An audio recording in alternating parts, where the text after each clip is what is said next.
Siamo oggi alla prima giornata della conferenza del dialogo transatlantico. Per noi è un momento fondamentale, è quel luogo in cui gli agricoltori americani e europei si confrontano sul futuro dell'agricoltura. Siamo alla 41esima edizione, quindi è un grande risultato averlo oggi in Italia.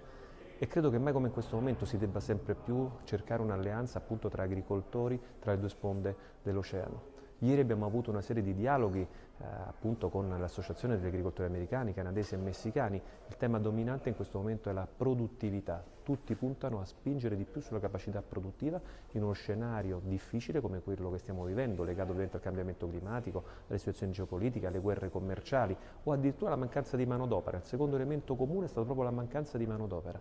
Tutti hanno necessità di avere sempre più manodopera qualificata e questo è un elemento su cui dovremmo ragionare e capire come anche il digitale, le tecnologie potranno aiutarci in futuro. Terzo, il commercio. Il commercio diventa un aspetto fondamentale. Tutti noi stiamo soffrendo il periodo della vita che stiamo vivendo legata ai dazi.